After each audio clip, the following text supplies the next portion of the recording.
So how the hell did I go from attending one of the lowest ranked universities in California, probably one of the lowest ranked Cal State San Marcos, to attending and graduating from UC Berkeley, one of the top universities in the state? So it's a story that's doable. It's a bit peculiar. Your college advisor's not going to advise you to do it, but it's doable and you could replicate it. So how the heck did I do it? Because this journey has changed my life in a lot of ways, and it's definitely worth it to attending a top university, probably for the reasons that you wouldn't think about, but it's changed a lot in my life. So how did I go from Cal State San Marcos to UC Berkeley?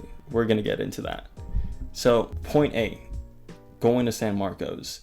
So it was one of the only schools that I got accepted to. Even other Cal States like Cal State LA, denied. UCR, denied. UC Merced, denied. It was a nightmare during the college admission process in high school, because you see all your friends getting accepted to these great universities and you go like, damn, I should have studied harder. I should have taken this a lot more serious. But it's hard going to community college. It's hard foregoing the college experience and going to community college. So I did what a lot of people decide to do. My ego was talking and I was like, hey, I'm not going to go to community college. It wasn't really a thought. Like my family as well. Community college is kind of like a dead end for a lot of families. The thought of going to community college is you're probably going to drop out. I had the expectations of going to university because of my siblings. My brother, he went to a great university, Boston University. So I needed to go to university. It was not a thought in my head not to go. So went to Cal State San Marcos and instantly realized that I could do better. I could do better and I could be at a university that's a lot better academically. And I knew I wanted to transfer. My dream school was still UCLA. I think that summer I went to go visit my friend that was doing summer classes at UCLA, and I realized this is where I want to be. This is where I want to be. So I decided I wanted to transfer. And after doing so much research, I'm a very much a logical and realistic person. And once realizing that I had to attend community college to have the best chance to transferring to a UC, I realized that my 1 year at Cal State San Marcos was just going to be 1 year. And it's a tough decision to leave the life that you were living. And it was great at Cal State San Marcos. I loved it. San Diego is absolutely beautiful, and it was a great time there. I did very well academically. I turned it around. I actually cared about my academics again for the first time in a long time. So did well at Cal State San Marcos, but I decided I needed to go to community college to apply to these UCs and have the best chance of getting in. So I did that. I applied to community college. My mom was not happy, but I knew I had to do this, so I did it. I did it with having negative feedback, and I knew it's what I had to do. It's my life. I have to make these big choices, and it was a big jump. It's a big jump to press drop out from a university portal. It's a big decision, but I took a leap of faith. I transferred to community college, and I killed it. And for those people that always ask me, like, how did your university credits transfer over? How did you do that? Well, a lot of them didn't transfer over. I had to start off with minimal credits from that first year at Cal State San Marcos. And I had to catch up. I had to take so many credits. So summer classes, 7 units. Fall semester I took 21 units. Winter session, 7 units. Spring semester, 18 units. So you get the gist. I took so many damn credits and it paid off. I mean, I took them mainly online and it was doable. They're hard, but it's doable. You could do it. And I did that all while working 2 jobs. I was working as a courtesy clerk, or like a bag boy basically, at a grocery store, and I was doing DoorDash on the side. So you have to be a go-getter. If you're going to pursue this journey, one thing you have to know is that you have to be a go-getter and you have to do things on your own accord. You just have to go out and do it. So I applied to these universities. I focused so much time on my essays because I knew that anybody could get a good GPA in community college, but essays are what sets you apart. Essays are what are going to get you into top universities like UCLA, UC Berkeley, and if you want to apply to Ivy Leagues. I personally didn't because I wanted to have an affordable education. I didn't want to have so many student loans. So I knew I just wanted to do the affordable options in my state. So got into these universities, got into UC Berkeley, got into UCLA. Whoa. So time out really quickly.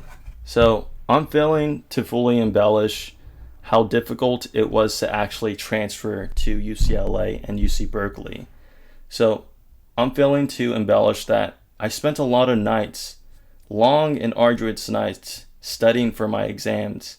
And I can't really show that in this video. I'm kind of just showing you the end result. And it wasn't easy. I had to realize my academic potential, what I failed to do in high school, and I had to capitalize that in community college. And what I had to do comes down to studying. Long nights studying. So how I studied, and I'm the type of person, I live by the motto, work smarter, not harder. So yes, you could study by using study guides, going to office hours. Those are very helpful. But what worked for me the most is using third-party study resources like Quizlet, like Chegg, like study.com, like Scholarly. And some people might disagree about these study resources, up for the debate, but it helped me. It helped me learn. It helped me prepare for my exams. And that's what got me the difference between an A versus a B plus in a class. So if you want to check it out, I have a 30% discount for your first 3 months with study.com. Yes, that's a huge discount. You're welcome.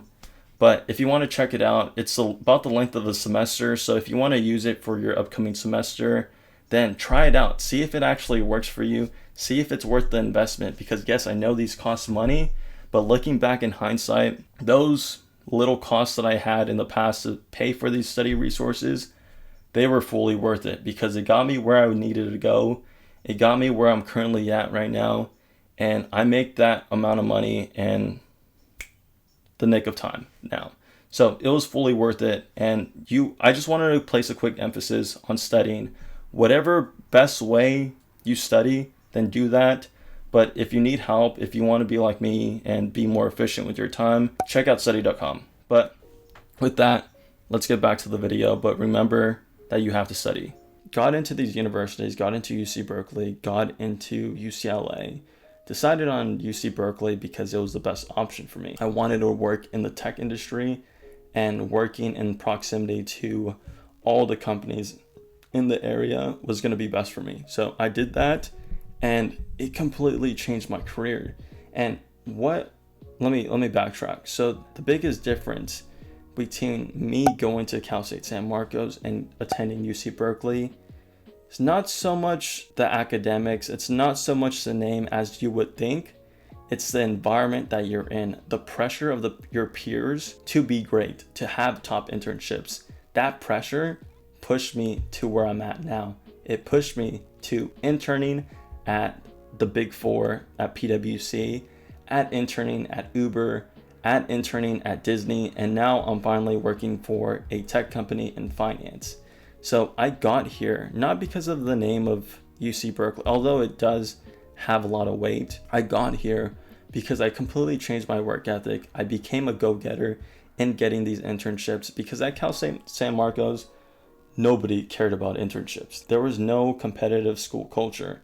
It was very lax. It was, okay, I'm going to get C's to graduate and then I'll figure things out. But no, at UC Berkeley, people from their freshman year have their academic and career journey mapped out, which it was a shock, but you have to adapt. So the school culture, the competitive school culture is what changed my life. It's what brought me to this point now.